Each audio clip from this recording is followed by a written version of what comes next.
The broadcast is now starting. All attendees are in listen-only mode. Good evening, everyone. How's everybody doing? I hope really well. This is Nick Petro, Warning Coordination Meteorologist with the National Weather Service in Raleigh. And I'd like to thank you for attending tonight's special presentation, Winter Weather Reporting and Safety. So I believe I wanted to give a special shout out. I believe we have the Central North Carolina chapter of the AMS joining us tonight. And if that is the case, if a member of the chapter could post a note in the question box just to confirm. I think, okay, all right. So Matthew said, yep, all right. So thanks, Matthew, appreciate that. So a special welcome to the AMS chapter, the local AMS chapter, Central North Carolina chapter, and we appreciate your attendance tonight. And I know, certainly, we look forward to the days when we're past COVID and the chapter can meet in person. So, but in the meantime, I want to thank everyone for joining. And as well, I'd like to special shout out to all of our Skywarn volunteers and special welcome to the members of the amateur radio community. So would like to give a special shout out to those groups as well, and to everybody basically for joining us tonight. We are in the middle of winter, so there hasn't been a whole lot of winter so far. So this class will be very, I hope, very relevant because I am a winter weather enthusiast myself. But we're about halfway through the traditional winter season. December 1st through the end of February is the so-called meteorological winter. We're about halfway through that. So anyway, perhaps maybe we'll still have a chance yet to use some of the skills that I'm going to share with you tonight. I've got 6:58 on my cell phone, so I'm going to wait another 2 minutes or so till the top of the hour, and then we'll get underway. So thanks again, everybody. Please stand by.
Okay, good evening, everyone.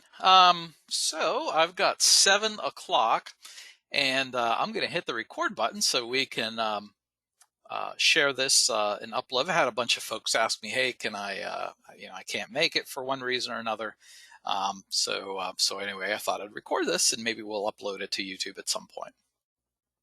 Okay, there we go. I think we just got it started right now. So anyway, thanks again, Nick Petro with the National Weather Service in Raleigh with your winter weather reporting and safety class that we've began advertising a few weeks ago, and I'm glad you can join us tonight. Just for a moment, I think I'm going to turn on my webcam here so that folks can see me and know that they're really is a human being here doing the presentation. So good evening, everyone. Just like to say hello and welcome to this evening's class. So again, I want to give a special shout out and a special thanks to a couple different groups for joining us tonight. Obviously, this class was open to the general public, and certainly we'd like to thank everybody for joining us. But we also have the Central North Carolina chapter of the American Meteorological Society joining us tonight as part of their monthly meeting. So special shout out to the Central North Carolina chapter of the AMS. Thanks for joining us tonight.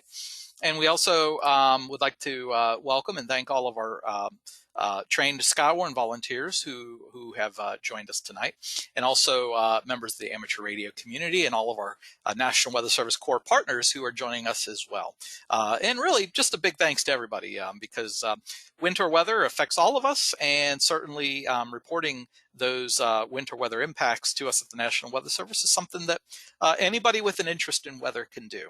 And we certainly are always eager at the National Weather Service to receive real-time reports of what's happening out there. You see, we've got a lot of great tools. We've got radar, we've got satellite, we've got airport observations, we've got observations of different types. Those tell us basically what the radar, for instance, tells us what it's seeing up in the sky, right? It doesn't measure what's happening at the ground. Satellites show us clouds and temperature estimates and so forth. It doesn't tell us what's happening at the ground. So oftentimes those tools tell us what's happening above the ground. Humans often, in most of the time, tell us what's happening at the ground. Of course, weather doesn't always affect or hit our automated surface observing systems and other weather stations scattered around. So that's why it's so important to have volunteers and humans to observe weather and tell us what they're seeing. So anyway, a couple of questions, and I just wanted to kind of get a few things out of the way here before we get underway here with the class material. But everybody on their screen should see a question box, and that is the place where you want to type in any questions that you have along the way. Also, throughout the I guess my request would be perhaps hang on to your questions till the end, just in case a question you might ask early on is answered later on in the class. Okay, so maybe hold on to those questions till towards the end. And if there's something you're wondering that I didn't quite cover during the material, that'd be a great time to ask those questions. Also, to make this a little more interactive, throughout the course of this seminar and training, I'm going to ask you all a couple questions along the way. And I've set up a polling mechanism that's built into GoToWebinar. And what's going to happen is when I launch the question and launch the poll, it's going to take up your entire screen, or a big part of it anyway. And you'll see those, and basically they're multiple choice. So anyway, I thought that'd be a little bit of fun, a little bit a way for folks to interact. Let's see what else. Some folks have asked, well, if I take this class tonight, does that make me an official National Weather Service Skywarn spotter? And Skywarn, of course, winter weather is a small part of Skywarn. Skywarn, for the most part, traditionally over the years, we've focused mostly on what we call some severe convective type phenomena, like tornadoes, severe thunderstorms, flash floods, and that sort of thing. So, and that's really the sort of the core and gist of Skywarn. So I would say the answer to that question is probably not. Before we can kind of say, okay, you're an official spotter, Skywarn spotter, I'd rather you take those courses. This course here tonight is just sort of a little bonus course, a little add-on. So anyway, if you haven't taken the regular Skywarn class, I encourage you to check that out. And unfortunately, due to the pandemic, COVID, we are no longer doing in-person Skywarn trainings, but periodically, every now and again, we will do virtual training, Skywarn training. which we advertise it the same way that we've advertised this class, through our social media channels and on our top news of the day at weather.gov/Raleigh. So if you're interested in taking Skywarn, keep an eye on those methods to see when we're going to offer that. And also there's the Comet MedEd opportunity for that's a self-paced modules that you could take to become Skywarn trained as well. So so anyway, if you go to weather.gov/Raleigh, scroll down towards the bottom, you'll see a Skywarn link that kind of looks like the logo you see on your screen now. Okay, so so when you see that, click on that logo, and then that'll take you to our National Weather Service Raleigh Skywarn page that you can scroll down and look and see when our classes are. Another way to see when our classes are, but also there are links to the Comet MedEd Skywarn training. Okay, so just wanted to get those couple things out of the way. Somebody just mentioned that they lost audio. Melanie, I'm sorry that you lost audio. Yeah, I mean, we're all at the mercy of we're all at the mercy of internet bandwidth. So so I apologize for that. Chris asked, how often do you need to take the Skywarn class to remain official? Generally, we ask that you take refresher training once every 3 years. By the way, we no longer issue Skywarn spotter ID numbers, okay, because that's just been a real challenge to maintain that database when really all we mostly need is the report. So so anyway, so that's the deal there. All right. So so anyway, I'm going to go ahead and turn off my webcam, and we will go ahead and get underway. So let me catch up here with my slides. And here's the outline for today's presentation. I always like to start off with a little intro to National Weather Service Raleigh and what we do and who I represent, just for folks who may be, kind of new to this whole weather thing. I know probably the vast majority of our folks listening in probably could probably present my first couple slides themselves. They've probably seen it so many times, but I always like to share it just in case there's any new folks out there. And then we're going to talk about the winter season so far, what the outlook was and how that's shaping, how that's shaped up so far. We're going to talk about what drives winter weather around here, the winter weather patterns. We'll talk a little bit about safety, and then finally we'll wrap it up with reporting. All right. So first, the introduction to National Weather Service Raleigh. Our physical office is located on NC State Centennial Campus. There's a little aerial shot. Our building there is in the lower left. And there's a kind of a look inside of our operations center. You're probably wondering, well, gosh, do you normally have that many people there all the time? And we normally don't. This is sort of an all hands on deck situation where there was some type of, and I don't recall the exact situation, but this is what it would look like during a winter storm or hurricane or maybe a tornado outbreak. Typically there's 2 or 3 people there on every shift around the clock. With obviously the workload increasing during severe weather, we ramp up staffing. Obviously during pandemic COVID times, we're wearing masks and we're trying to work at workstations that are furthest apart from each other. Fortunately, our workstations are kind of spread out anyway. So, but especially now, we try to spread out even further than what's shown in the photo here. Now, we do have 122 National Weather Service offices, just like ours, scattered around the country, and each National Weather Service office has an area of responsibility called our county warning area. And the map at the bottom shows the 31 counties in central North Carolina. The National Weather Service Raleigh, it has the responsibility for providing weather watches, warnings, advisories, and forecasts for. All right. So if sometimes folks will say, hey, what does the Weather Service do? And, I could talk forever. I could talk for 90 minutes about what we do. But just to try to boil it down to the main key points about what we do at the National Weather Service, it's real simple. We provide weather forecasts so that you can be prepared. 7-day forecast. We provide hazardous weather warnings for the protection of life and property.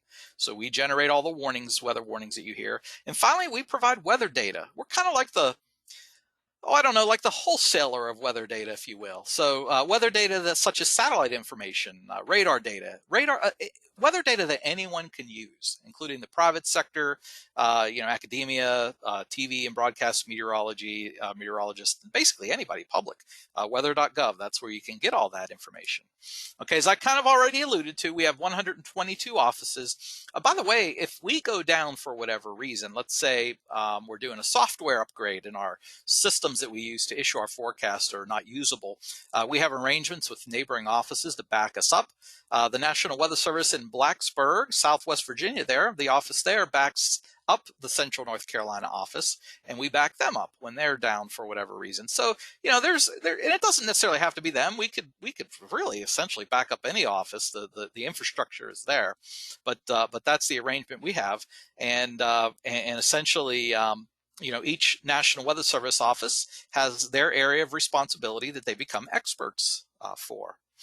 Now, here's kind of a collage of our products and services that we offer. We do everything from from the day-to-day forecast that you see on the right side there to fire weather forecasts that we provide for the forestry. We have our coastal offices do wind and wave forecast. We do aviation forecasts for just takeoff and landing conditions. We have a hydrologist on our staff that maintains a watch over rivers and lakes and waterway levels and precip amounts. We keep observations, records, and climate information. And of course, No Weather Radio. If you're familiar with No Weather Radio, we maintain that broadcast. The radar information, the warnings. But this is what most people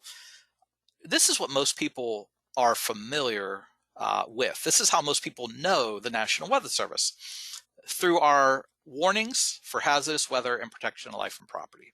So again, just no matter how you get that tornado warning, no matter how you get that winter storm warning, that flash flood warning, that whatever warning, weather related, it originates from the National Weather Service, regardless of whether you see or hear it on TV or radio or your cell phone app. We issue those warnings, and our core partners relay that information for us. And speaking of our core partners, that is a very important question, or that is a very important aspect of what we do, and that is maintain partnerships with other agencies, such as government agencies, city, county, other federal government agencies, people in emergency management, first responders, the DOT, 911 operators, even the broadcast meteorologists. You see there's a common theme among these partnerships that we have. All of these folks you see here, and again, I have a small variety of these partnerships. Everybody you see, and all those that I've mentioned, have a similar theme, and that's we serve the public. We try to help keep folks safe, help educate the public about how to stay safe during all hazards. We all have the responsibility of responding. We all have the responsibility of just general safety, and our job is weather safety, if you will. So we work together with all sorts of partners, core partners of ours, that have a similar responsibility of public safety, and again, that includes the media too, because that's how most people get still our weather watches, warnings, and advisories. So very important that we maintain close cooperation and relationships with folks, our core partners. All right. So that's a little overview of what we do at the National Weather Service. Strange question, but can you help? Work for places. Oh, okay. So I couldn't quite understand the question here. Somebody typed in a question, but asked about Guam, and basically, yes, we do have an office in Guam. So all of the U.S. territories are covered by the National Weather Service. So anyway, the answer to that question. All right. So what about that outlook? Do you remember back in oh, I got to get my arrow on the screen here. Stand by. All right. So you remember this? You might remember this from back in mid-October. I know I always look forward to it. I bet you do too, because I bet we're all winter weather enthusiasts here on this webinar. I sure am. And I'm always looking forward to NOAA's outlook for the winter season, and of course I try to make my own outlook, and I look at the data and I try to formulate my own idea of what I think is going to happen. But of course I want to see what the experts at the Climate Prediction Center are thinking about. Climate Prediction Center, by the way, is located up in the DC area. Okay, so anyway, they're a National Weather Service office. So we don't interact with the Climate Prediction Center every day. So it's not like I get on the phone and say, hey, what do you think is going to happen this winter? I probably could do that, but we don't do that on a routine basis. So anyway, I wait for the outlook just like everybody else. And when I saw this in mid-October, odds favor above normal temperatures this winter across central North Carolina. I was like, man, as a winter weather enthusiast, this isn't exactly what I was hoping for. And then I saw odds favor below normal precipitation this winter across central North Carolina. And I was like, wow, that's really not what I'm looking for, because I'm a winter weather enthusiast. I'd like the opposite of both of those. So anyway, I was kind of like not really, this wasn't the forecast I was hoping for, but I wasn't surprised, because one of the main factors that go into the seasonal forecast for winter and even for the tropical season is the presence of El Nino or La Nina, or the status of the ENSO. So without getting too deep into ENSO, again, I could give a whole talk on nothing but ENSO. Basically, we're looking at water temperatures out in the equatorial Pacific and looking at whether or not those water temperatures are above normal, below normal, colder than normal, if you will, or near normal. And when those waters in the equatorial Pacific are above normal, they're warmer than normal, we call that El Nino. And when the water temperatures are colder than normal, we call that La Nina. Now, why is that important? Well, you think about it, right? I mean, the Earth is covered mostly in water, right? So it stands to reason that the water temperatures are going to have a profound impact on the atmosphere above it.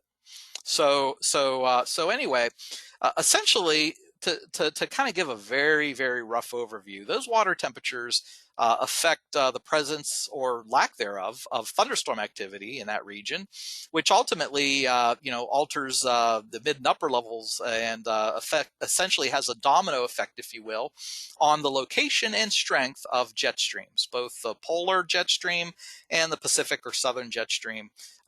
Those through the water temperatures affecting thunderstorms and rising air and sinking air, depending on which side or which phase we're in, all affects the jet stream. Okay, it's kind of a domino effect. One's tied into the other, and so typically, what we have found, and I'm speaking on behalf, probably loosely here, on behalf of the Climate Prediction Center, and these graphs, if you will. These graphics are courtesy of the Climate Prediction Center. During the El Nino phase, when the water temperature is above normal, typically we have a strengthened southern stream jet, Pacific jet stream, if you will, the red jet, and in red. And you know what? Let me pull out my highlighter tool here, because I like to use this highlighter. So you see this right here? That's typically increased. That jet stream is typically increased, strengthened, if you will, during El Nino, and that typically brings weather systems from the Pacific across the southern tier of the U.S. and typically give us a wet and cool. Typically, not always, but typically favors a wet and cool winter season across the southeast. Whereas during La Nina, like we have right now, cooler than normal temperatures in the equatorial Pacific, the domino effect, if you will, is the fact that the jet streams, both the polar jet stream is diverted way to the north, as is the Pacific jet stream diverted way to the north. And remember one thing about the jet stream. The jet stream divides cold air north of the jet stream from warm air south of the jet stream, okay? North of the jet stream is cold. South of the jet stream, it's warm, okay? And remember, these jet streams steer weather makers that deliver precipitation. So let me clear my drawings here. And basically, when the jet stream is diverted to our north, that keeps the colder air bottled up to the north, and that allows warmer air to kind of creep into the southern U.S. and southeast, and it keeps the more active weather patterns to the north and wetter weather to the north of us. But you know what? the jet stream and El Nino and La Nina aren't the only players in our weather pattern. Okay, but it is one of the more looked at patterns for the Climate Prediction Center to give us this. And the reason they focus so much on the status of ENSO is because that takes a long time to change. In other words, the water in the equatorial Pacific, it doesn't just change overnight from warm to cold or cold to warm. It takes months for that transition from cold to go back to warm, or from warm to go to cold, or either to go to neutral. So that is really the only predictor that stretches out in time spans long enough that gives a sort of a predictor, if you will, for the next couple months into the future. But do know that there are weather features that occur on shorter time spans, like NAO, North Atlantic Oscillation, or the Pacific Decadal Oscillation, or the what was the one, the sudden stratospheric warming, polar vortex. All these things also affect our winter, okay, our winter weather patterns, but those happen on shorter time spans that make it more difficult to predict in advance whether or not those are going to get in on the action for our winter season. So those aren't really predictors. The only thing that's a decent predictor, because it takes so long to change, are the water temperatures. Okay, so anyway, so that's been the forecast. Let me back up here. This was the forecast that was issued in October. All right. So we've got our first question for the audience. All right. So this is when we get interactive here. Question for the audience. And I've got a little poll here that I'm going to launch here in just a moment. What do you think this winter has been like so far?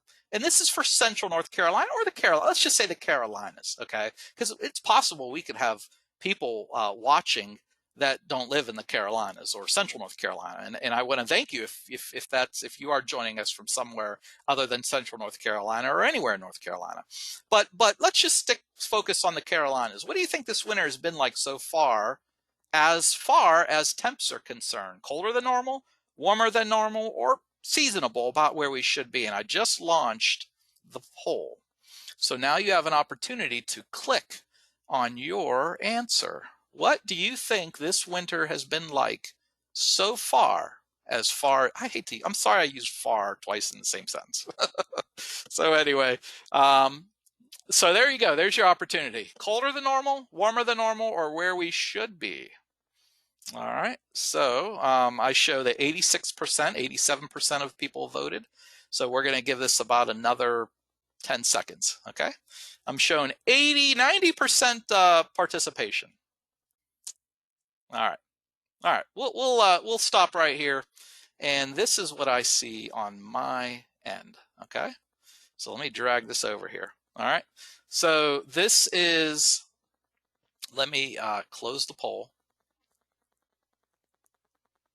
All right, so here's the responses. And let me see if I could zoom in a little bit here. Let's see here. I'm new to doing these polls in real time during these trainings, so bear with me. I apologize it's so small.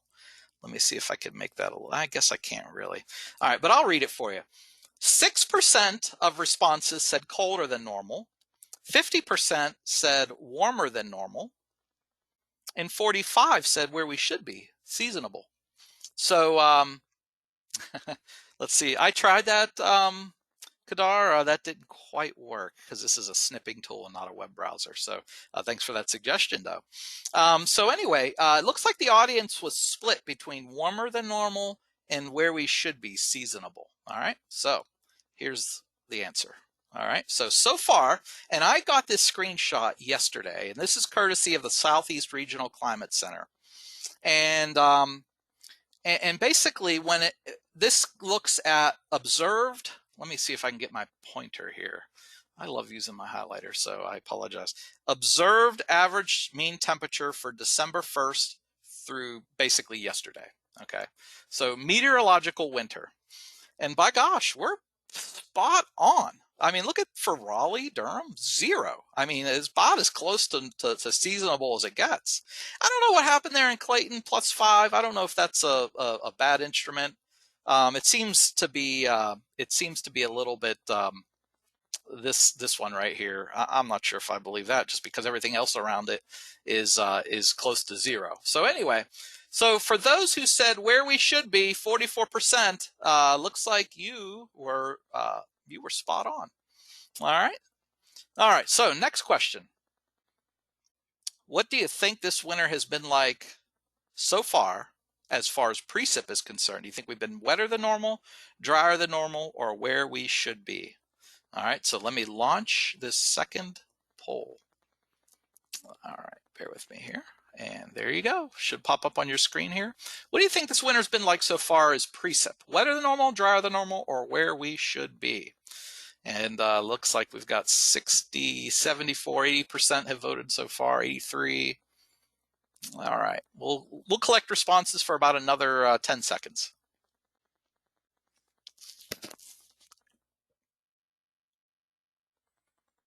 All right, here is, let me close the poll.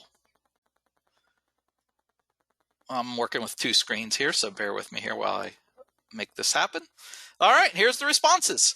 So I would say almost 2/3 of folks attending here say wetter than normal, and 19% drier than normal, and 20% said where we should be in terms of precip. So anyway, let me move this away from the screen here, and here is the results.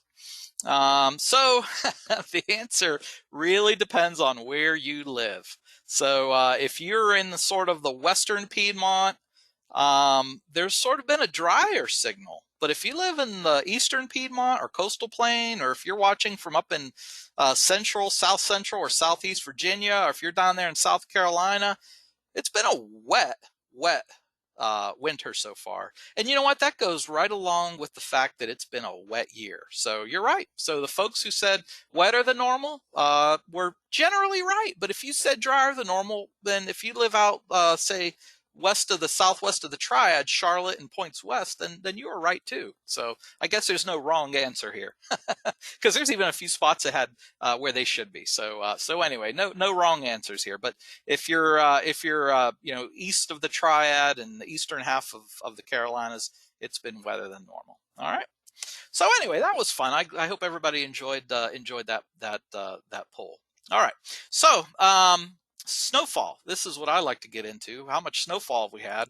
And this is courtesy. I picked this off of Pivotal Weather because I like I like the way they display this. But this is a NOAA map. It's just Pivotal Weather ingested this NOAA data and displayed it, and I just kind of like their display. So anyway, a little less pixelated than what you would find on the No Risk website. So anyway, my kind of take on this, well, let me just I'll back up to this here in a minute, but let me show you what the average annual snowfall, and this is this graphic's courtesy of the North Carolina State Climate Office, who, by the way, is 2 floors below us at the National Weather Service, where we are located on Centennial Campus.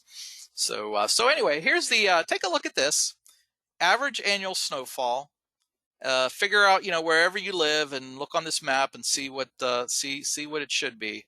And then let me back up here and show you what it has been so far.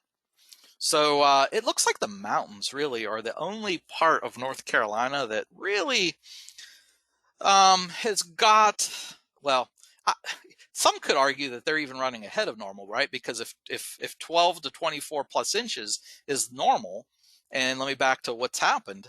Clearly, 24 inches have already occurred in some of the higher elevations there in North Carolina. The higher elevations have already gotten a season full of snowfall.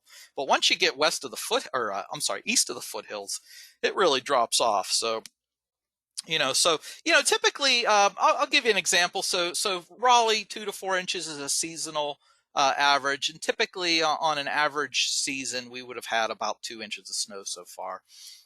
In Raleigh. So anyway, we're running, west. I keep saying west, east of the foothills. That sort of appears to me that we're, at best at normal, and maybe a little bit less than normal east of the uh, foothills there. All right. So anyway, there's a little bit on the as it relates to climatology and where we've been. So anyway, thanks for following along with that. So that's what the season has been so far. Now, again, I wanted to, because, well, let me just back up. One more point I want to make here, right? So the seasonal prediction, this here, called for warmer and drier. Okay, right? So it's been not necessarily warmer. It's been sort of normal, if you will, and it's been wetter than normal. So, it hasn't, but there hasn't been a whole lot of snow.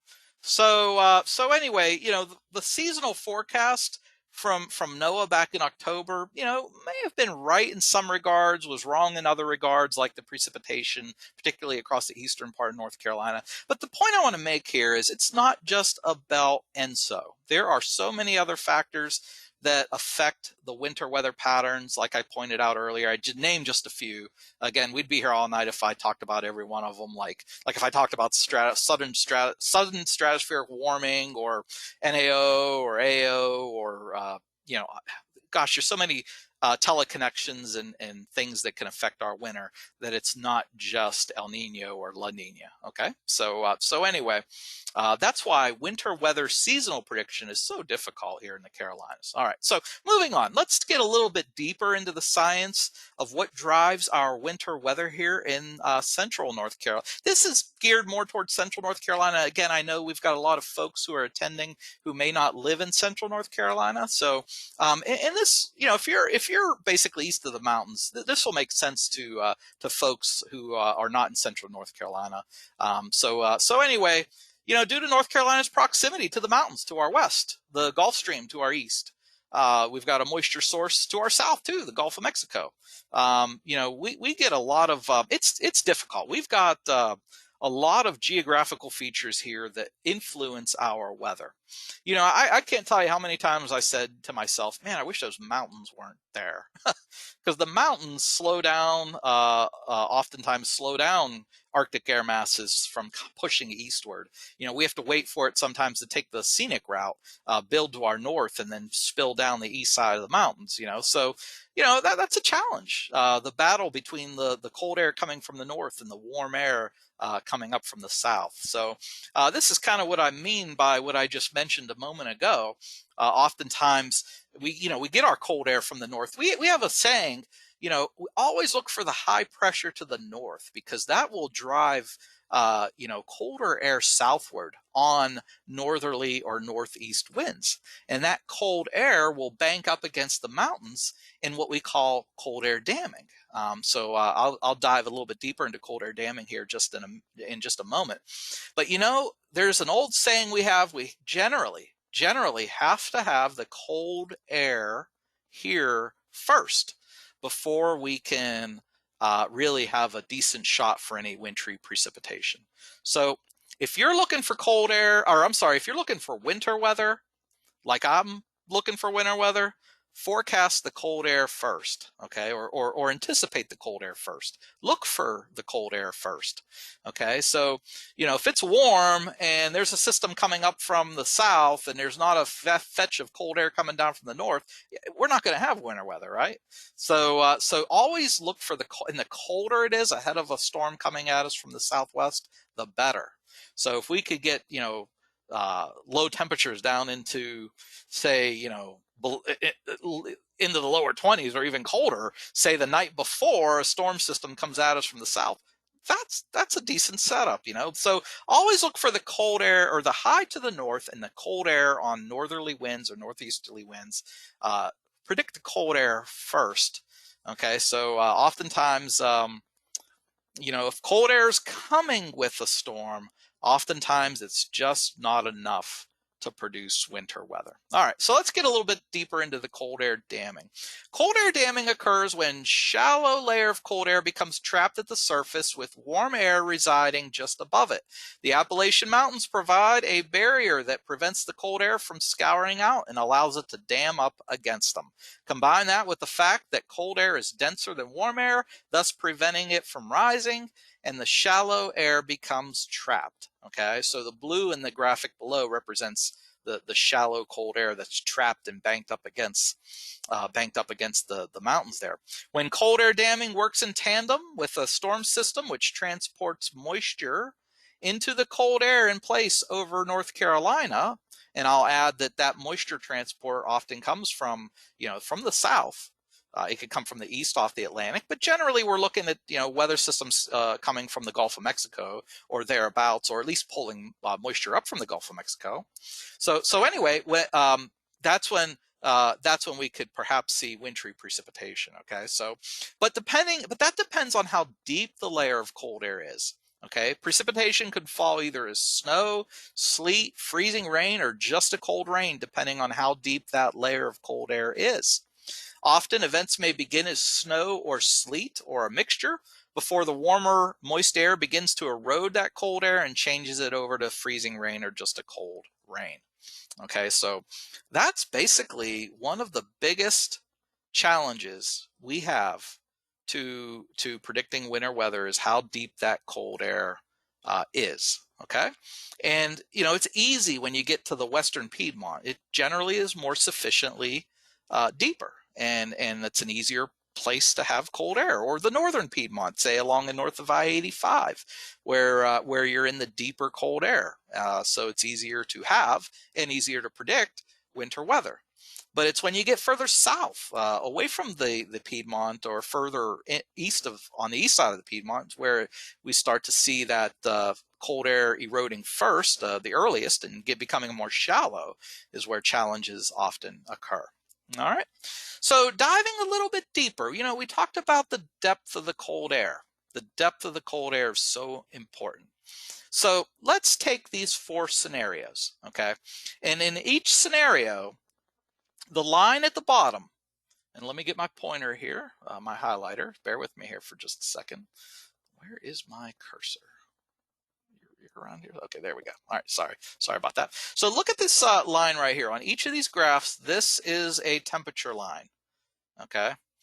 And this blue line is the 32 degrees, okay? So here's a temperature line, the horizontal axis, and the blue line going up represents 32 degrees and increasing altitude, or increasing elevation. All right, so let's go back to this. So in the case of all snow, okay, and by the way, the dashed green line is the temperature of the atmosphere as you go up, okay? So the horizontal x-axis, if you will, that's at the surface, and as you go up, it gets the green line represents the temperature. Okay, so in this situation, precipitation begins as snow, and if it doesn't encounter any layers of air that are above freezing before reaching the ground, it will fall to the surface in the form of snow. Notice in the figure to the right, this figure right here, that the blue 32-degree line is never crossed, which means the atmosphere temperature, the dashed green line, remains below freezing from the cloud all the way to the ground. This allows the snowflake to fall without melting.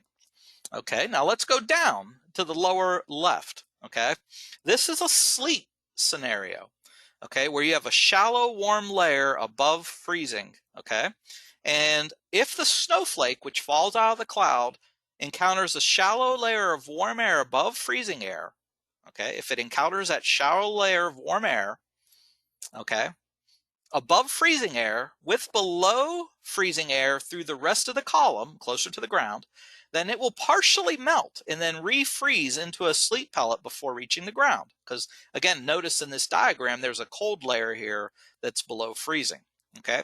Notice in the figure to the right that the dashed green line representing the atmospheric temperature briefly crosses the blue 32-degree line, which indicates that part of the atmosphere is above freezing and causes a snowflake to partially melt before refreezing into a sleet pellet in the subfreezing layer extending to the surface. All right. So that's how sleet happens. In the upper right, we have freezing rain, where the layer basically is the layer of above freezing air is much, much deeper than sleet, and the layer of cold air is extremely shallow, maybe just its surface layer or maybe just a few meters above the surface. Okay, so in this situation, if the snowflake falls into a deep layer of above freezing air with only a shallow layer of freezing air located at the surface, which is often the case with cold air damming, then the liquid droplets will freeze on contact with any objects, such as trees, power lines, and roads, at the surface that are below freezing. Notice the difference in the figure to the right, the dashed green line representing the atmospheric temperature crossing the blue 32-degree line. And it remains above remains above freezing through a large depth of the atmosphere. As a result, the snowflake completely melts before it encounters the thin below freezing layer at the surface. So there you have it. That's how freezing rain occurs. Okay, the layer of cold air near the surface isn't deep enough for it to refreeze into an ice pellet. So it just hits the ground as liquid and then freezes on contact. And then finally, if precipitation falls through a large depth of the atmosphere frozen but encounters a relatively deep layer of above freezing air at the surface, then the frozen precipitation may completely melt and have no opportunity to refreeze. Thus, what traveled almost the entire trip to the ground as snow may end up falling as a cold rain instead of anything frozen or freezing.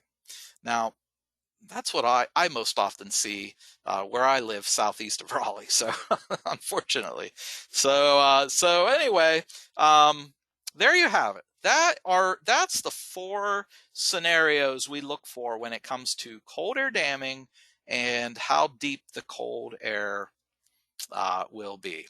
All right, and there's a couple questions here pulling in, and I'm not going to answer all of them because there's a bunch here, but anyway, Robert says, is this where the warm nose comes into play? Absolutely, Robert. This is if you ever read our area forecast discussion and we talk about a warm nose, this is what we're talking about. This area right here, this layer above freezing that's above the surface, and how deep that is. That's the warm nose right there. Hit the nail on the head there. All right. All right, so here we are. Time to do another poll. This is the fun part. This is a question for you to answer. Where do you think snow will occur? When I ask the question, you're not going to see this graphic anymore. So before I bring the question up, take a look at this graphic.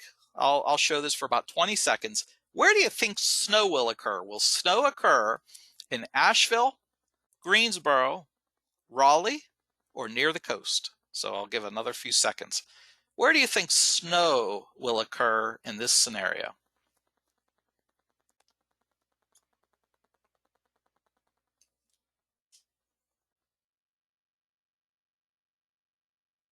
Well, I'm seeing some good answers here. All right.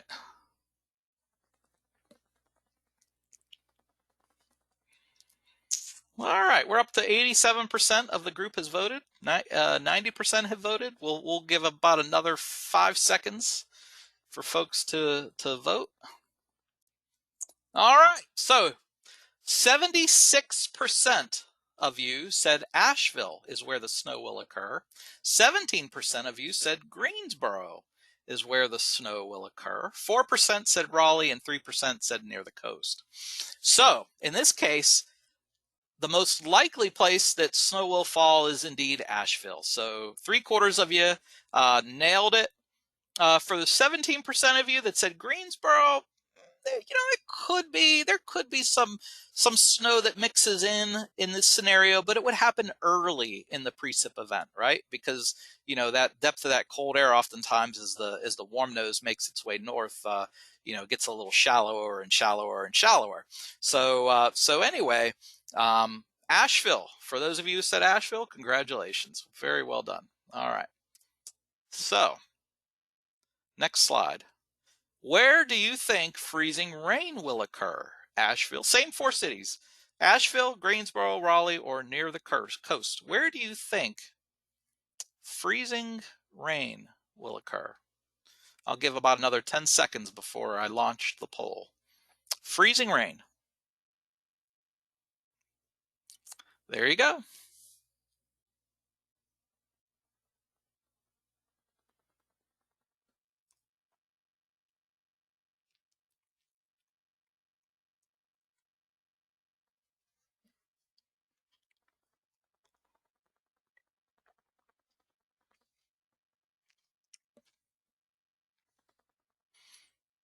All right, we're up to 86% of you have voted. I'll wait another 10 seconds for another 4 or 5% to cast their vote.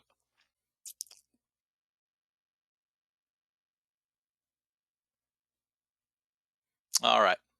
I know this is kind of tricky, so anyway, let me do a screen capture and I will move this. Let me close the poll. Bear with me here. Juggling a few different screens and buttons here. All right, so there you have it. 1% said Asheville, 32% said Greensboro, 64% said Raleigh, and 4% said near the coast. All right, so in this case, that cold air looks to be just a little too deep over Greensboro to allow for freezing rain. Okay, so remember the warm nose where it's above freezing. Okay, remember the blue is the below freezing, and the lighter shade of blue is above freezing in this in the background diagram. So the warm nose has to be very, very deep, let's say, and a very shallow layer of cold air, sub-freezing air at the surface. So for the 64% of you that said Raleigh, well done, congratulations.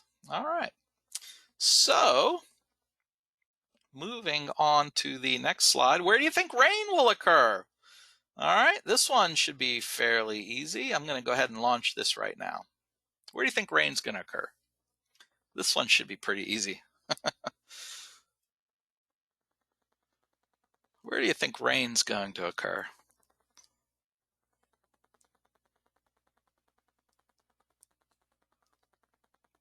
All right. So yeah, I'll go ahead and close this poll. 97% of you said near the coast. So well done. And then finally, where do you think sleet will occur? All right, let's go. Where do you think sleet will occur? So let's go ahead and launch this one. Yeah, so process of elimination here. So that makes it easier here. But yeah, Greensboro. So I'm going to go ahead and close the poll.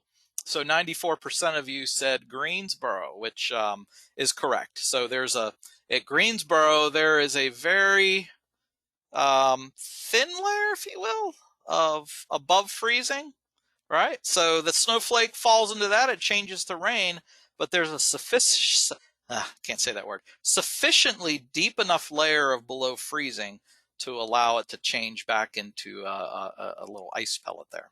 All right, so there you go. So predicting where that warm nose is, how deep it is, how far it's going to go north, how long that cold air damming is going to last is a challenge to winter weather. So anyway, that is some of the bigger challenges. Now, looking kind of sort of taking a step back from Central North Carolina focus, I thought I'd share a couple of the bigger weather patterns that we tend to look at to get a sense for what type of winter weather we could expect. All right, so in the case of a low pressure system basically moving along the Central Plains through the Ohio Valley. This so-called Colorado low we sometimes see coming that emerges east of the Rockies, east of Colorado, and then treks across the central and southern plains and up towards the Ohio Valley. What often happens is when that low gets towards the coast, we have a reformation or a triple point low, a reformation of the low out towards the Cape Fear offshore, the Cape Fear, if I can't say that right, Cape Fear area. A low pressure system that reemerges and sort of takes over, low pressure transferring from the one over the Tennessee Valley to the one along the coast. We call this a Miller B pattern. And oftentimes we find cold air trapped in between the two. Notice the high over Long Island, New York, and how it noses down southwestward across the mid-Atlantic and into the Carolinas. We call that a complex pattern with multiple lows separated by cold air damming. And oftentimes what that results in is it results in corridors of predominant precip type, oftentimes rain at the coast, and then some sort of transition from light freezing rain to maybe perhaps a little more predominant freezing rain to snow back towards the west. So depending on when that low takes over, sometimes that low along the coast doesn't take over until it's Cape Hatteras northward. And then in that situation, it allows more warm air to move north across the Carolinas, and oftentimes we get less in the way of freezing rain, or eventually it changes to rain everywhere. So it really just depends on where and when and what phase of that storm system the complex multiple low pattern separated by CAD. It depends on where that transition from one low over land to the low along the coast happens, how deep that cold air is in between, and if it happens later, then there's more of an opportunity for warm air to erode that cold air damming. So again, a very challenging but a very common pattern, wintertime pattern for us, very common. Okay, what about Alberta clippers? These systems that come at us from the northwest flow. Okay, now for the Carolinas, generally speaking, these Alberta clippers really are not a big deal for central North Carolina.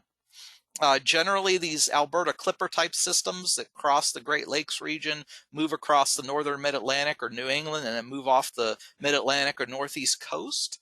Oftentimes they're not a big deal for central North Carolina. However, when it does passes by to our north, there's something that happens, right? Remember that air flows around low pressure in a counterclockwise pattern, right? So the wind direction on the west and southwest side of the low, I'm highlighting it here in yellow. So this part of the low, that wind direction is west or northwest. And oftentimes what happens is when that cold westerly flow runs up over the mountains, or basically runs up the west side, the windward side of the mountains of the Appalachians, the west side, we oftentimes find an upslope snow situation where wind blows up against the mountains or hills, it's forced to rise. We call that orographic lift. Moist air rises, that moisture cools, water vapor condenses, resulting in clouds and precipitation, and typically the cold air is coming in, it's cold enough for snow. So oftentimes during these northwest flow systems, during or in the wake of these Alberta type systems, oftentimes the mountains on the west side particularly can see some pretty decent snow amounts. On the other hand, when that air comes down the other side, when the air sinks on the east side of the mountains, remember it goes up on the west side of the mountains, that air has to come down. So when it comes down on the east side, it does what we call downslope winds, with strong winds moving over the ridge tops and descending. And oftentimes what happens is the air descends, it compresses and it warms, and that's a drying effect. So oftentimes northwest flow can basically result in drier scenarios and rain shadowing where nothing happens on the east side, and in some cases even warms up the air mass. So sinking air on the east side in that case, generally those systems, and that's essentially why here in central North Carolina, these Alberta Clipper type systems really don't give us a whole lot of concern. All right. Here's the biggie, though. These nor'easter type systems where these lows emerge out of the Four Corners region, move across the southern plains, maybe across the deep south or the northern Gulf of Mexico, and then emerge on the east side of Florida and move up past Cape Hatteras and up to the northeast. Okay, these so-called nor'easters. These one organized lows. These are my favorite kind of pattern because these are the ones if we have the cold air in place. Remember, forecast the cold air first. So if the cold air is here in place and we get one of these systems, this is our best opportunity for big accumulating snow. But there are caveats, okay? Weather is full of caveats, especially in the Carolinas. But not all nor'easters are the same, right? The track. How many times have you heard us or heard the person on TV say, well, it all depends on the track of the storm, okay? Well, there's a reason for that. Because a more inland path of that track will typically result in rain. Remember, the low pressure on the east side of it, draws warm air northward, right? So if the low goes too far to the west, then there's warm air is basically transported westward as well. So if that low goes more inland and goes further west, that's a rain event for central and eastern North Carolina, with the snow or mixed precip confined mostly to the western Piedmont or the mountains. Now, if the low is slightly offshore, then that's kind of what I look for, okay? The one in the middle, where we have northerly winds over central North Carolina that brings down colder temperatures from the north. Again, we need to maintain that cold air, okay? And that's where we can have greater coverage of winter weather in the Piedmont and western coastal plain, with only coastal areas really seeing rain, okay? So that's my favorite. If you live in central North Carolina, that's sort of the track, the climatological track you want to look for. Finally, if the storm is so far offshore that it's just the precip shield itself is confined mostly to eastern North Carolina, then a good part of the state will just stay dry.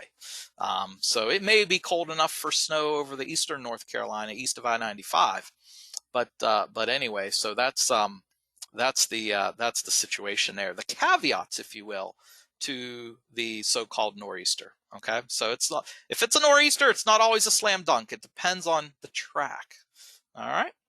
There's other things that affect how much snow we get, like the snow ratio. The snow ratio is, basically, how much of that liquid turns into snow, or the percentage of water within a sample of snow, called the snow ratio. There was an old school, old time rule of thumb that, for every 10 inches of snow, there'd be 1 inch of water, or for every 1 inch of liquid equivalent forecast, there'd be 10 inches of snow. That is not a rule of thumb to live by. That rule of thumb will get you in trouble every time in the Carolinas, okay?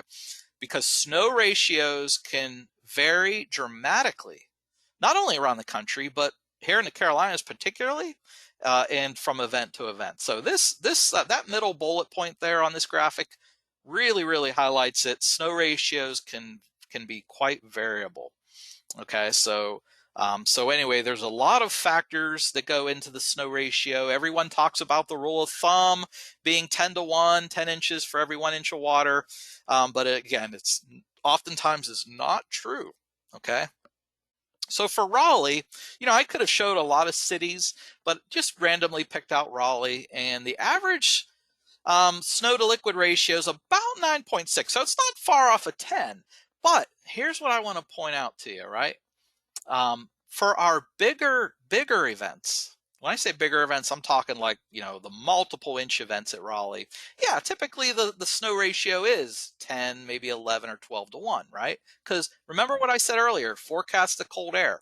So, the colder it is throughout the depth of the layer, the greater this ratio will be, right? Notice, however, though, how the vast majority of these bars here are in the lower values, 2, 4, 6, 8, right? So this spike here that occurs with the bigger snow events kind of offsets this average snow to liquid ratio, right?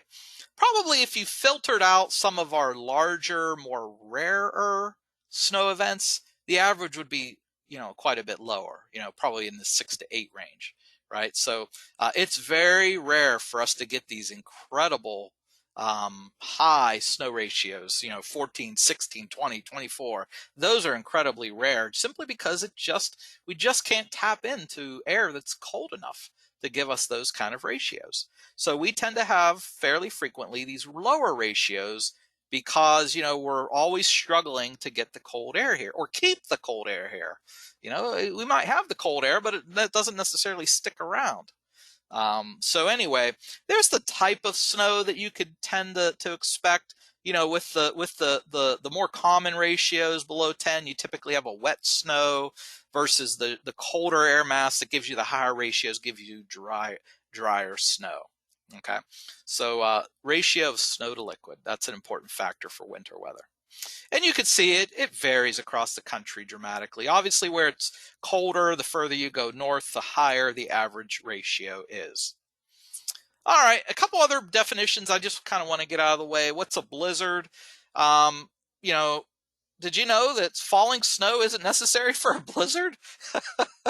A blizzard that results from snow that has previously fallen is called a ground blizzard. So, a lot of folks mistakenly say, oh man, we're going to get 2 feet of snow. It's a blizzard. Well, not necessarily. By definition, this is what you have to have here on the left side for it to be an official blizzard. You have to have blowing snow, 35 plus mile per hour winds, visibility a quarter mile or less, and it has to be occurring for 3 hours. Okay, so it's hard to get these criteria concurrent for 3 hours in central North Carolina. I don't think that we've ever issued a blizzard warning for central North Carolina. You're more likely to find this up in the mountains. Okay, so anyway, that's what a blizzard is. I just wanted to include that just for the sake of winter discussion. All right, so we're down to our last 2 bullets. Winter weather safety. We're just going to go through this pretty quickly because I know we're getting past 8 o'clock here. I don't want to keep you past 90 minutes, so I want to try to stick within that time frame. All right, so winter safety always starts with anticipation, right? Anticipating severe weather and knowing your risk. That's the first step in severe weather. Okay, the way to stay safe is to know what's going to hit you, right? If you don't know what's going to hit you, if you kind of stay, oblivious to the weather forecast, you never know. You might get caught off guard one day by some storm that you didn't know was coming.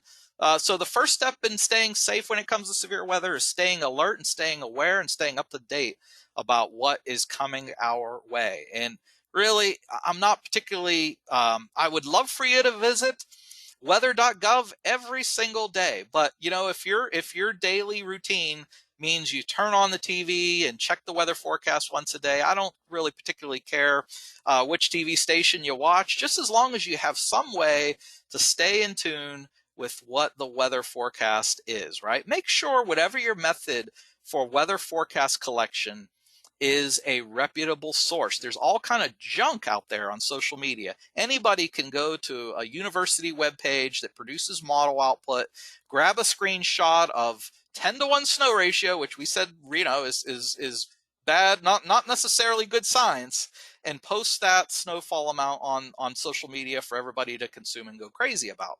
Don't use that as your way of anticipating severe weather. Make sure you go to weather.gov. Go visit us at the Weather Service, weather.gov, easy to remember. All right. And go check, just check the weather every day. Every morning when you get up, maybe you're getting ready for work, turn on the TV, watch the morning news, check out the weather forecast, check out our hazardous weather outlook. That's the first step in severe weather safety. All right. Second, make sure you have a way to get our warnings whether it's a NOAA weather radio, whether it's a cell phone app. FEMA has a good app, free app. The Red Cross has a really good free app for getting our cell phone or getting our weather alerts on your cell phone. Follow us on Twitter. Every one of our weather warnings are posted on Twitter. Wireless emergency alerts are automatic on your cell phone. Make sure you don't turn those off. If you go out and buy a brand new cell phone, those are going to be turned on by default. Okay, the only way they don't show up is if you turn them off. So please don't turn those off. All right. So turn on the TV. If the weather looks like it's getting dangerous, storms are coming, turn on the TV, because if there's a tornado coming or something really bad, then generally the local news channels go wall to wall. Okay, so just have some way to get the alert. All right, so time for some definitions. We already talked about blizzard warnings. I'm not going to spend time on that. But basically, when we get to warning criteria, that's your take action stage. And quite frankly, take action is advisory. I probably should have skipped over this slide because I'm not a big fan of this slide, only because be aware I don't think is adequate for advisory. Maybe it is in some parts of the country, but in central North Carolina for advisory, you need to take action too, right? Because you remember that snow? Well, some of you may not remember, especially if you're new to the area, but back in, I think it was 2005 or 2006, it's getting fuzzy now. There was a 1-inch snowfall that occurred and during right before rush hour, and everybody started seeing it snowing and hit the roads.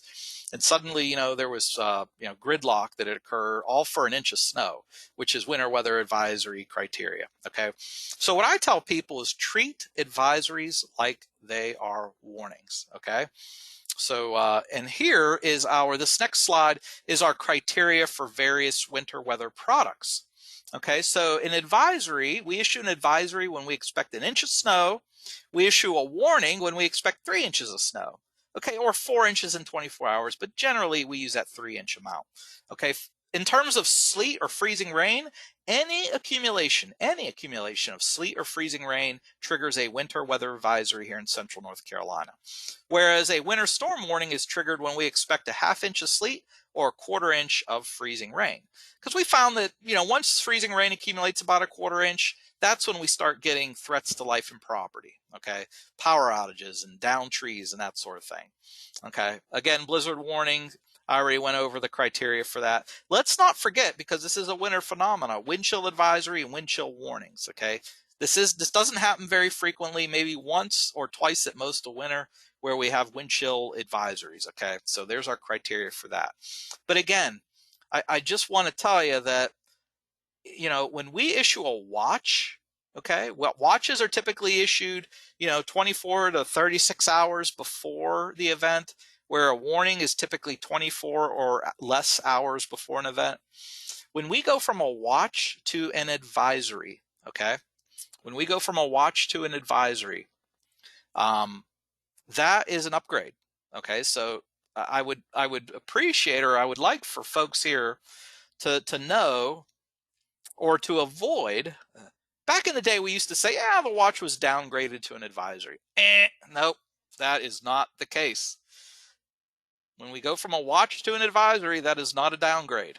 That's an upgrade. Okay, that might not be a big deal, say out in the Sierra Nevada mountains or up in New England somewhere, but here, let me tell you, an advisory, 1 inch of snow can cause craziness, especially like it did in 2005. Okay, so an advisory, treat it like a warning, and it's not a downgrade when we go from a watch to an advisory.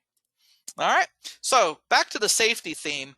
Here's some tips for traveling in winter weather. All right, so you always want to start before the storm hits. So pack the supplies before the weather hits. Like today, when it's a nice day outside. Now's a good day when there's no weather occurring, when you want to put your storm kit together. Winterize your vehicle if you haven't done so already. It's probably never too late, okay, because we still have 6 more weeks, at least 6 more weeks, 6 more weeks of meteorological winter still ahead of us. But, check road conditions, check our forecast, pack an emergency supply kit, make sure your vehicle is ready, okay? So you want to do these things before the storm hits. And then, certainly when the weather is occurring, Avoid risky behaviors such as texting or phone calls, speeding, drug alcohol use when there's winter weather occurring and you're driving. Okay. If you're involved in an accident, try to pull your vehicle off the road. Okay. Wear your seatbelt. These are typical common sense things. Slow down. Simple. Slow down. It really drives me nuts when I'm driving on snow covered roads and somebody goes blowing by me. Okay. So, those are some things you can do before and during the winter storm. I want to point out, okay, that the National Weather Service this year started issuing what's called snow squall warnings. Now, you might be wondering, what is a snow squall? Okay, and that's basically an intense burst of snow and wind of short duration that can produce whiteouts and most importantly can produce rapidly deteriorating road conditions. Like, hey, it's fine in dry roads 1 second, and then boom, you're in snow-covered roads and it's treacherous. Okay, when we expect something like that to happen, we as the National Weather Service agency, we have the ability to issue what's called a snow squall warning. Now, I doubt that would ever occur to that extent here in central North Carolina. So I don't necessarily anticipate that the National Weather Service Raleigh would be having to issue such a product. But let's say you're listening from somewhere up in I don't know, the Mid-Atlantic or Northeast, or maybe out in the Central Plains, and you're tuning into this presentation. Just know that if you receive a snow squall warning, that basically things are going downhill really, really fast. Okay, so just keep that in mind. All right. In North Carolina, you'd probably most likely see a snow squall warning issued in the mountains. Okay. Now, we talked earlier about how prevalent and common, I guess is a better word to use, ice, because of the cold air damming and, the depth of the cold air. It's not always deep enough for all snow, and we frequently get these other precip types. Okay, so we want to focus a bit on winter weather safety as it relates to ice. Okay, so first, as it relates to black ice. Okay, now, black ice, we typically issue winter weather advisories for black ice the night after it quits snowing. So let's say we get accumulating snow tonight. Okay, let's just pretend for a minute there's snow in the forecast for tonight, accumulating snow. Tomorrow morning we wake up, there's a couple inches of snow on the road, but it stops. Okay, it stops before noon. Then that next night, you're probably going to see a winter weather advisory for black ice, because black ice can form on any road due to melting snow, but then it reforms, and that's why it's prevalent at night, because ice can reform due to snow melt that occurred during the day. Maybe the sun was out and melted snow, but then the sun goes down, temperatures below freezing, and then it reforms at night. So our advice is, don't let black ice sneak up on you. Don't drive during freezing temperatures after a rain or snow melt. Okay, and this is most likely going to happen, say, the night after a snow event, and perhaps even the next night or two. But generally, the worst night is the first night after a winter weather event. Okay, freezing rain is the worst. It really is, because it doesn't matter if you have four-wheel drive or thousand-wheel drive. Freezing rain is more dangerous than snow, as ice can form on pavement. Watch out for falling branches and power lines. Don't drive if there is or recently was freezing rain, right? Because it's ice, and it doesn't matter how many wheel drive you've got. Ice is ice, and it's hard to get traction on iced over roads. Okay. Why do bridges freeze first? Well, no ground underneath means the entire structure can be surrounded by cold air. Freezing rather, isn't uniform. Shaded parts can be icy while sunny parts aren't. Slow down before bridges, and know that changing speeds on ice is dangerous as well. All right. So the question is, are you ready for an ice storm? And the answer should be yes, because ice storms are somewhat common in Central Carolina. Okay, so here's some things you can do to be prepared for the next ice storm. Trim weak or damaged branches around your home. Okay, you don't want weak or damaged branches to fall down due to ice and land on your home. Okay, so if you got any of those around your house, best to trim them. Don't leave vehicle wipers raised. That's interesting. I see that all the time. But what happens if those vehicle wipers get stuck in the raised position? Then, then once you do get that that car warmed up, who knows how long it's going to be before you can lower your wipers. I see that all the time. Okay. Have a week's worth of food and prescriptions, or I could just say, have a storm kit ready, right? And where's a good place to get a storm kit list of things to buy? If you go to ready.gov, again, ready, READY, ready.gov, you can download a checklist or like a shopping list that you could take to the store and help build your storm kit. Okay, because when it comes to ice storms, the biggest challenge is you're probably going to be stuck at home for a while, and there's a good chance you're going to be without power. All right, so you want to make sure you keep your devices charged, so you have a way to stay in touch. Don't park your car under trees if that's possible, in case those branches break. All right, when staying warm when the power is out, here's some tips for how you can stay warm when the power is out. Close blinds or curtains to keep in heat. Close off rooms to avoid wasting heat. Wear layers of loose-fitting, lightweight, warm clothing. Eat and drink. Food provides energy to warm the body. Avoid caffeine and alcohol. And stuff towels or rags and cracks under the doors. Make sure your doors or your home is insulated. All right, so those are tips for staying warm when the power is out.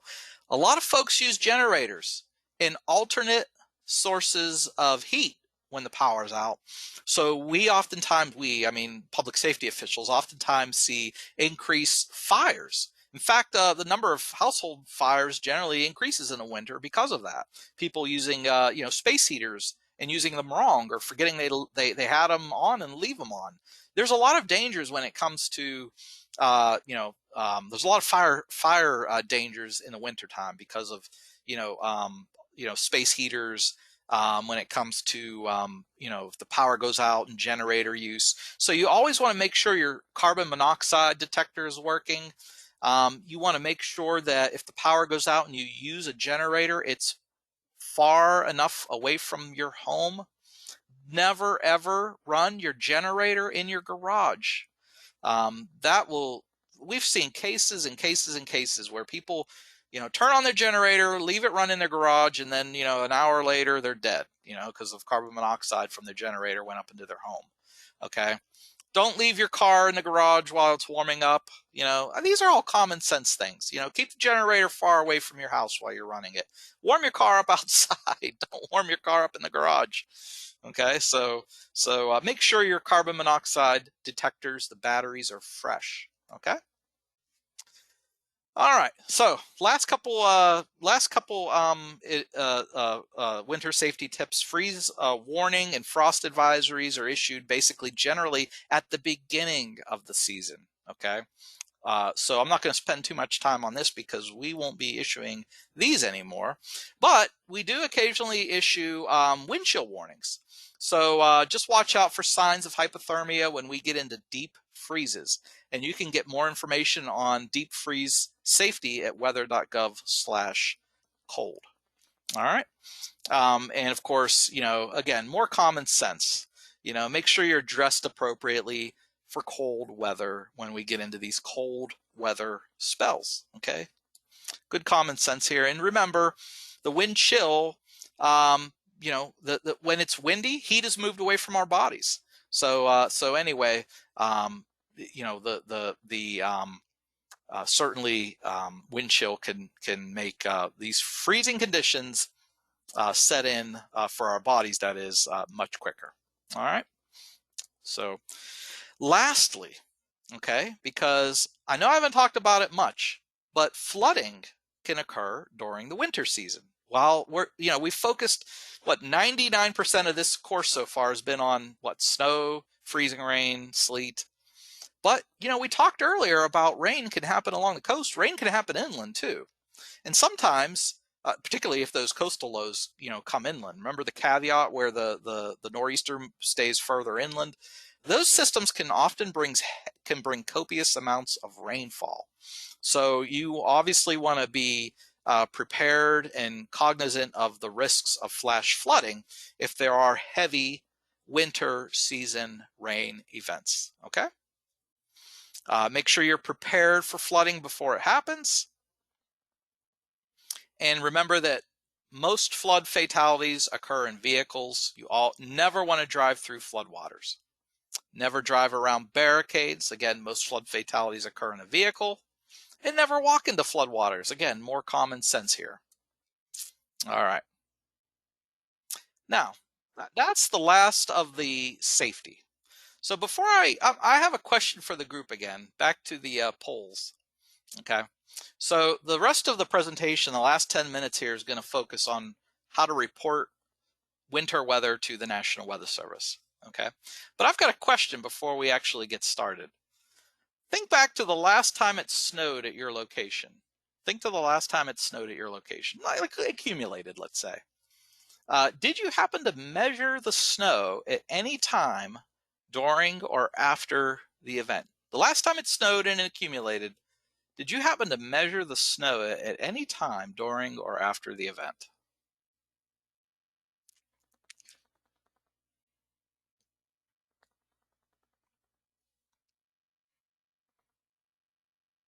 All right. All right. So we've got about 80% responded, and 56 of you said yes, and 44% of you said no. So a little bit more than half of you said yes. All right. So for those of you who said yes, okay, let's see here. Bear with me here for just a second. For those of you that said yes, did you happen to report your measurement to the National Weather Service? So just real quick.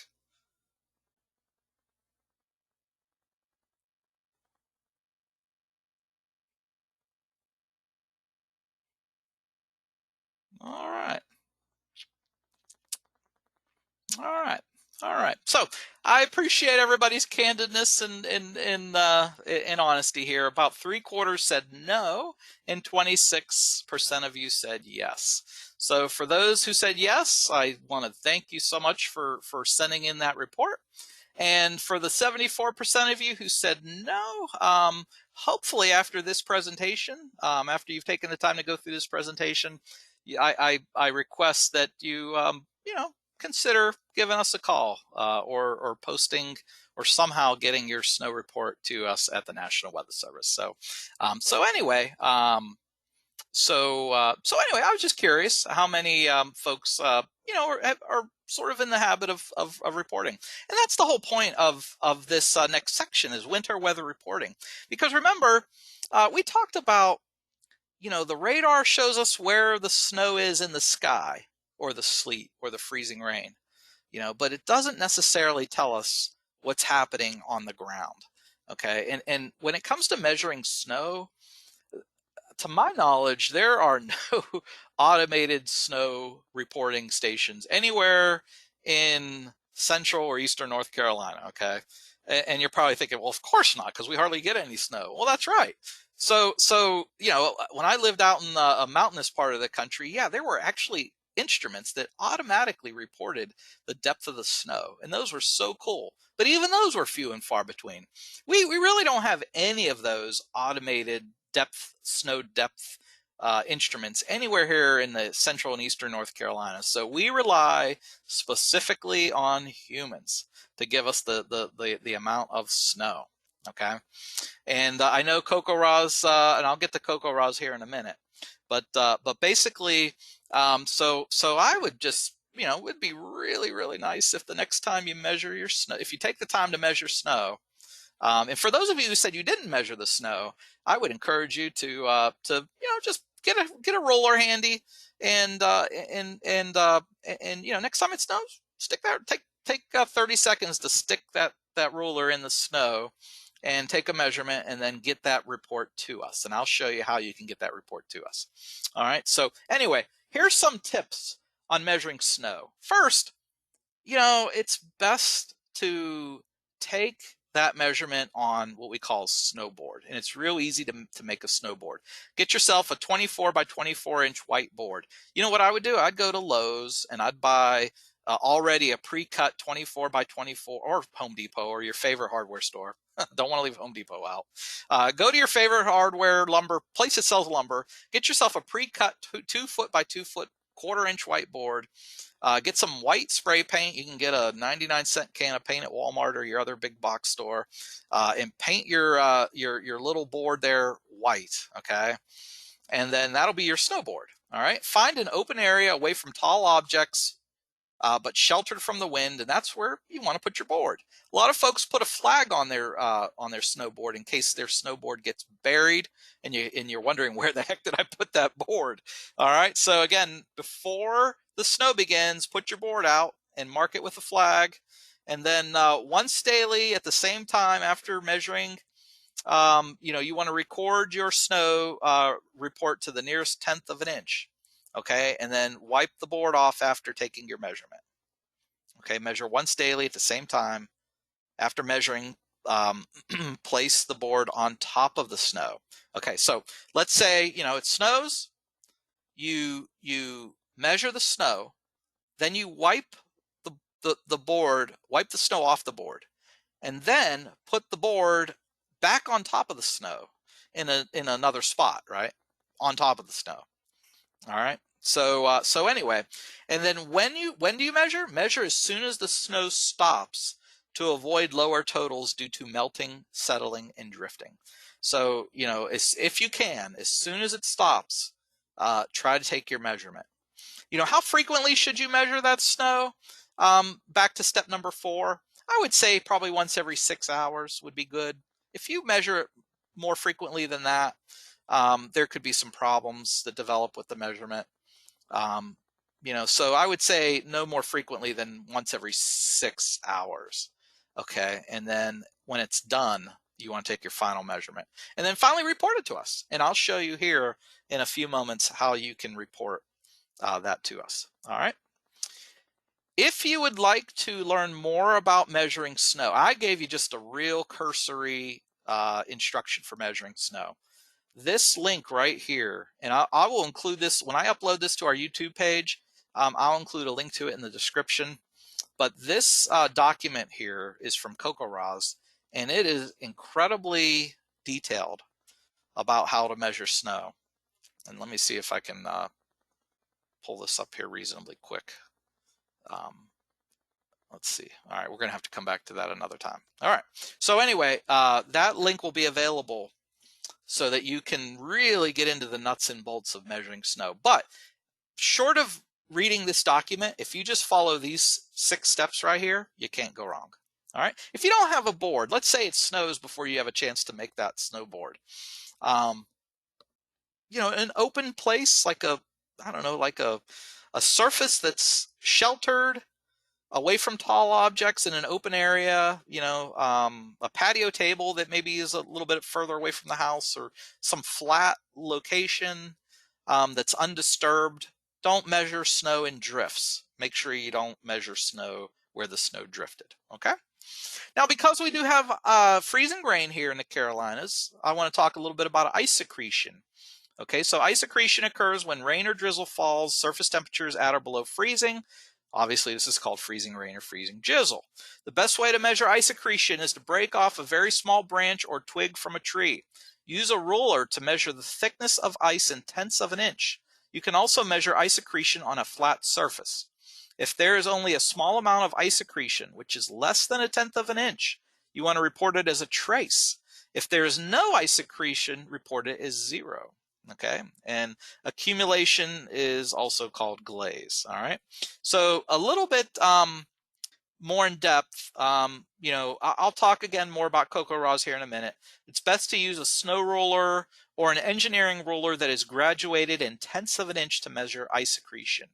Okay, if you don't have that, you can use a conversion, which again is in this table below, and I will share these slides here on YouTube, so you can refer back to this. Okay, so back to measuring ice accretion. In this case, here's that branch you broke off. In this case, the ice accretion is 5/16 of an inch, which is the average of 3/16 of an inch on the right side of the branch and 7/16 on the left side of the branch. You see, ice doesn't accumulate uniformly around the branch, right? Things like gravity or even wind can affect which side of the branch get more ice accretion than the other, okay? So you want to measure both sides and then take the average of it. So then using the conversion, that would be converted to 1/10 of an inch, resulting in 0.3 inches of ice accretion. Okay, so measure both sides of the branch, convert it to tenths, or measure both sides, take the average, and then convert it to tenths of an inch, and that's what you report. All right. You can also measure on top of flat surfaces as well. Typically, these values will tend to be a little bit higher too. Okay, so it's obviously it's easier, right? And this one's a no-brainer, right? You just stick the ruler right next to it, and you can see clearly it's a 1/2 inch. Okay, but these amounts on flat surfaces typically are higher than they would be than what you would find on a branch. Okay. All right. So again, so what do you report? The reason I threw this in here was just as kind of a something to jog my memory, to remind you to, if you could, report flooding too. You know, we talked about flooding as a winter phenomena.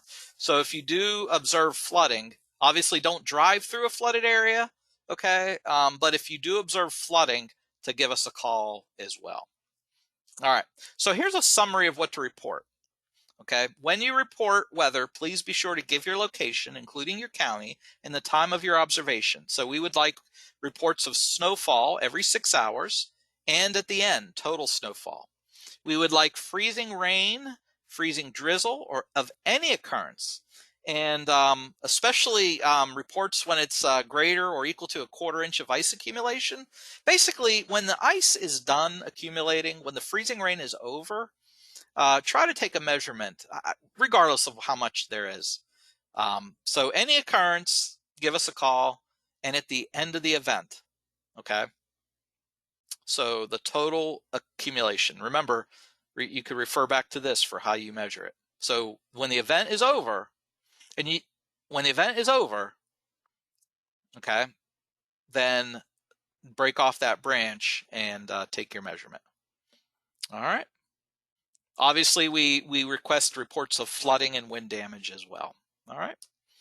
So finally, and we're getting close to the 90-minute mark here. How can you submit a report?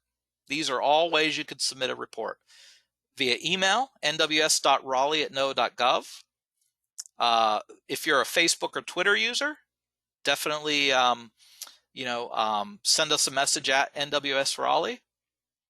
Okay, post to our Facebook or Twitter account. For our trained Skywarn spotters, you should already have our phone number. So for folks who are not trained Skywarn spotters, if you do want to continue on and become a full trained Skywarn spotter, and you take the convective classes, then after you finish those classes, we'll give you that number to call.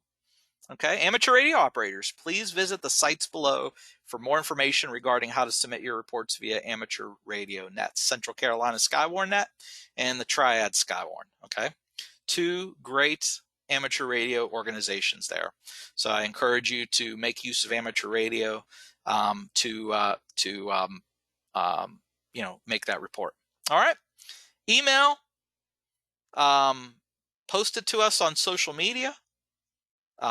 Give us a call if you have our spotter number for our trained spotters. If we have any partners on here who have access to NWS Chat, like if we have any media partners or any emergency management partners, please feel free to post it on NWS Chat. Any way you can get it to us, and these are just a few, but any way you can get that report to us. Again, snow and ice reports are hard to come by, okay? And that's why we're doing this presentation, because we need folks to report snow and ice to us when it occurs. All right, so the MPing project, that's another opportunity. Just Google MPING if you want to learn more about that. There's a free app available through iTunes and Google Play where you can use that app to report your precipitation and the amount. MPing. Just go ahead and Google that. All right. And then finally, I want to give CocoRaws a plug here, because CocoRaws is an incredible national grassroots, nonprofit, community-based, high-density precipitation network made up of volunteers of all ages and background. They take daily measurements of precipitation right in their backyards. This is a whole organization, well-run organization of folks who measure rain, hail, and snow. Okay, and they're trained observers. They all use this common rain gauge. They all use hail pads. They take training courses. There's a website and a cell phone app that you can report hail, rain, snow via CocoRaws. There's a really cool website where you could look at the data once you submit it. There are, let's see here. Here's an example of why CocoRaws exists: to help public better understand weather and climate, and to provide quality precip data, education opportunities. These are some examples of users of CocoRaws. The River Forecast Center uses CocoRaws. The Hurricane Center uses CocoRaws data. The National Operational Hydraulic Remote Sensing Center, Snow Water Equivalent. I mean, this is a great organization, okay? So let me go back here and show you the URL, cocoraws.org, okay? And honestly, the website and the cell phone app are so easy to use.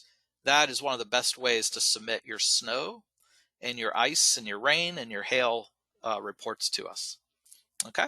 So there's lots of resources and lots of ways that you can get your data to us, okay?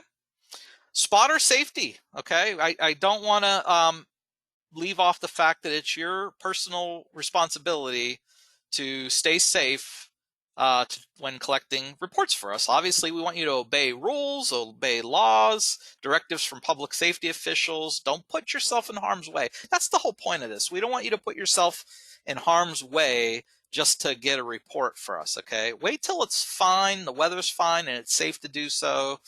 Make sure you have ways to stay safe and recognize escape routes. When you do give us your report, you know, things like your name, where you're at, the location of the weather hazard, the type of hazard, you know, type meaning, you know, snow, ice accumulation, sleet accumulation, whether there's any flooding or damage, how long it lasts. And then finally, how can we get in contact with you if we have any follow-up questions? Okay.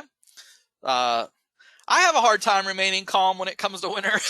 so, so I encourage you to try to remain calm and speak clearly, and don't exaggerate, please. Whatever you do, don't exaggerate the facts, you know, because sometimes when you get really riled up about winter weather, it's easy to exaggerate facts. I can't emphasize enough the importance of not exaggerating what you see, okay? So anyway, if there's anything here I can really stress, it's please don't exaggerate that snow amount or that ice amount. Don't assume your report's going to be a local result in an LSR either. You know, I've gotten calls from folks saying, "Hey, I sent you a report. Why didn't you issue an LSR for it?" Well, what that person didn't know is that I've got 10 other reports in that same exact location, and I'm not going to report 10 of the same thing. Okay, so there's a whole range of reasons why we may or may not LSR something. So so don't assume something just because you want it to become an LSR. All right, don't. We had this happen a couple years ago. Somebody called and just flat out lied and said there was a couple inches of snow that accumulated in their backyard, and they sent us a photo. Well, you know, we Googled that photo, and we found that that photo was taken from somewhere up in New Hampshire or Connecticut or somewhere in the Northeast. And we found that an exact match for the photo they sent us, saying that it was occurring just north of Raleigh. Why? I don't know why somebody would just flat out lie like that, you know? And if that happens, you know, you're lying to a federal government agency, and that is against the law. And if we find that somebody, and it's a shame that I even have to mention this, because I know everybody on this presentation is not going to purposefully lie and make up some observation and send it to us. But just do know, if for whatever reason you send us a fake or false report, if I can get my tongue untwisted here, you're going to get a visit from the local law enforcement. All right, so I feel bad that I even have to say that, but anyway, I never want to leave that off. Okay. So we went a little late here. I apologize for that. I was trying to keep this contained within 90 minutes. I went just a bit over. There's my contact information there. I hope you enjoyed the interaction there and the questions and the polls. Um, so let's see here. I got a bunch of questions here. So I got some comments too. Scott, Virginia, thank you so much. Appreciate those. Comments there. All right, so I'm going to try to start at the top. All right, can we get a certificate of attendance for tonight? That's a good. I always overlook that and think about if there's a way to do that. I don't have a quick and easy answer for that. Perhaps there's a way I can facilitate that. Here's what I'll do. I do have a form that it's like a self kind of filled out form that'll have today's presentation and date, and all you have to do is go in and fill that form and put your own name in there. And I've got everybody's email address when you registered, so maybe I'll send that electronic form to everybody, and then if you want a certificate, you can kind of create one. All right. All right. So, does the El Nino have the Pacific more active in the tropics? Here's a question regarding tropics. So, typically, excuse me, there, I didn't mean to cough in the microphone there, but El Nino generally is equated with lesser action in the tropical Atlantic, and La Nina, or neutral, is generally considered the more favorable for activity. All right. So I hope that answered that question. Yeah, so Joseph said, well, when I say normal, what does normal mean? And normal really is just another way for saying average temperature over the last 30 years. So that's what we do to calculate normals. We take the average over the last 30 years. And I try to say average because, normal is not necessarily yeah, but basically when we say normal temperature, we mean what the average over the last 30 years. All right. Why is the North Carolina, South Carolina, and Piedmont so prone to cat events? Well, that's because of the mountains, Chris. It's all about the mountains. All right.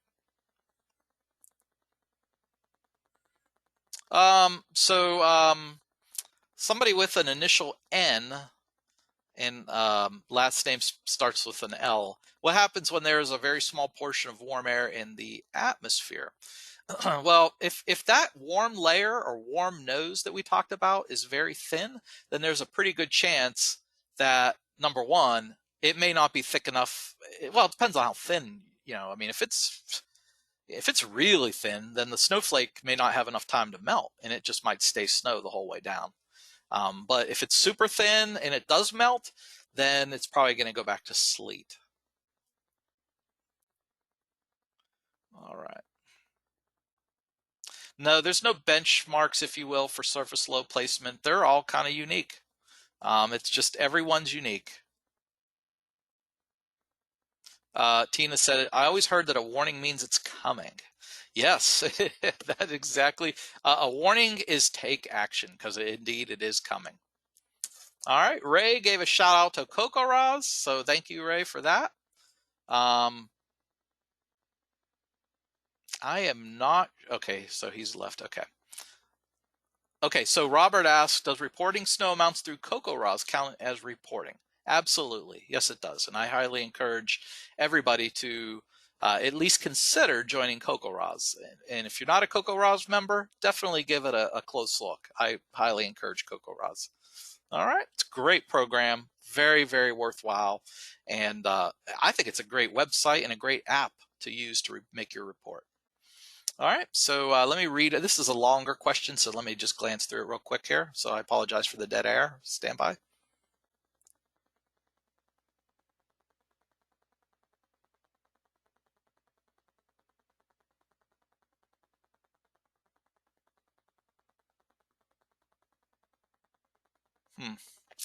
Um, Will, I'm not sure I get the gist of your question. Will V, you mentioned about moving toward Winston-Salem. Yes, you are kind of near the triple point, if you will, of 3 National Weather Service offices.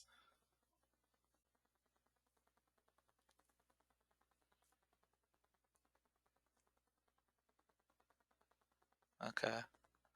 Um, yeah. Well, Will, I think the general answer to your question is really what focuses back on the gist of this entire presentation, which is human reports. Okay, are always that's why we're doing this presentation, to encourage folks to help us out and to send us reports of things, what's happening in your backyard. Because again, the weather instrumentation is, I wish there was a weather instrument placed, every mile apart.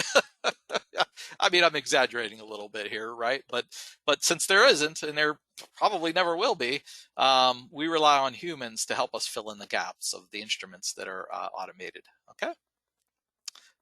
Joseph says pictures of weather events. Absolutely. If I failed to mention that, let me just go back and just reemphasize. Maybe I glossed over that slide, but we dearly like photos of what you're observing or what you're measuring. And the best way to get your photo to us, really two best ways: email nws.raleigh@noaa.gov, or post it on social media and tag us. Put at NWS Raleigh on your post for your picture. Okay. All right. Let's see here. Question was, are the slides going to be available? Yeah, I'm going to upload this entire presentation to to uh, to YouTube there.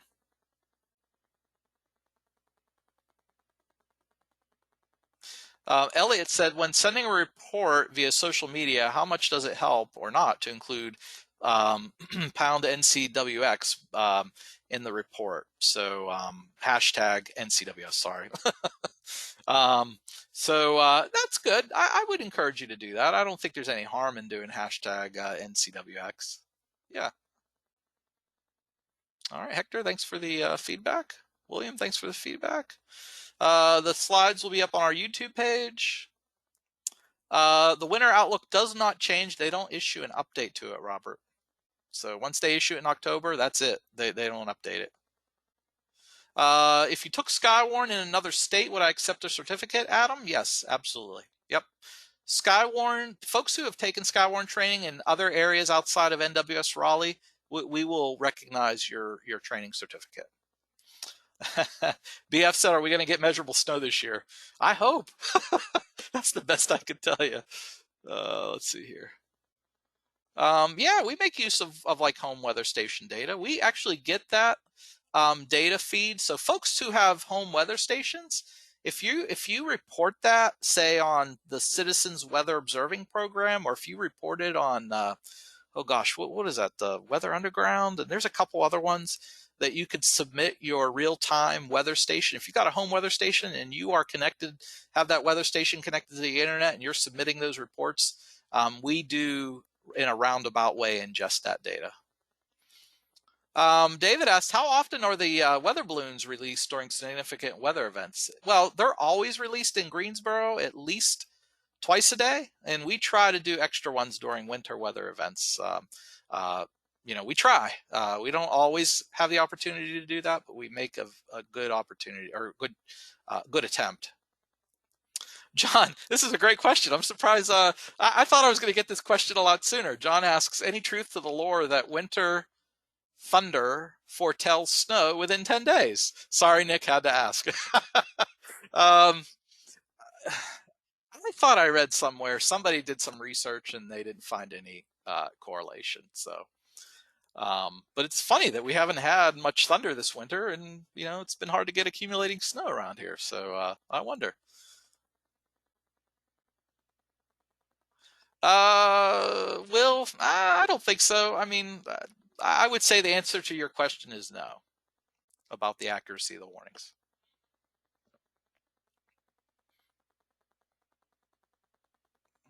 Let's see here. Chris, I think the answer to your question about frames is no. Scott just wanted to just remind the folks again that pictures, a picture is worth 1,000 words, as they say. So pictures are always helpful when you're submitting your report.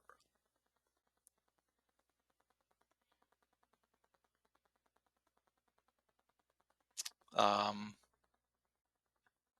well, John, I appreciate that feedback. I will pass that along to my colleagues out there at MRX. I won't tell them you asked, but I'll say, hey, I know my counterpart out there. I'll say, hey, you doing any classes anytime soon? Anyway, no, I'm every National Weather Service office is unique. So, um, all right. I think we already covered normal temperatures. Michael says, I took the Skywarn Comet Med Ed class and got the certificate, but lost it. Can I get a duplicate? I would, Michael, there should be a help email on, on the Comet webpage. So unfortunately, that is all run through Comet and not your local National Weather Service office. We don't actually get the certificates forwarded to us. All I get is a list of people who have completed the class. So unfortunately, I don't have the Comet Med-Ed certificates, and you would have to ask the folks at Comet. Okay. Do we give tours of our facility? Not during COVID. We used to, prior to COVID and prior to the pandemic, we used to have a monthly tour day where you could sign up for tour day. And we used to have 6 time slots that you could sign up for. It was one day a month. They were kind of randomly selected. And unfortunately, we can't do that during times of COVID. So, maybe a year from now, we might be able to resume doing in-person tours, or hopefully sometime sooner than that. But we're going to have to wait till, COVID is gone. So before we can resume tours. I am so sorry. Maybe we'll do a virtual tour one day like this. We'll see.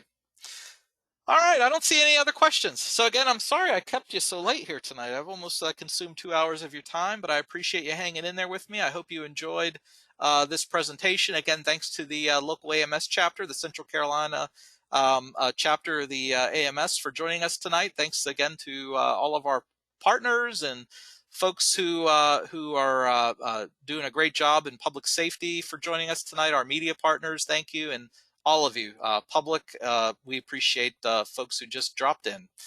Whether you live in Central Carolina or not, we appreciate you attending tonight. I will see if I could create some kind of certificate that is kind of self-fillable.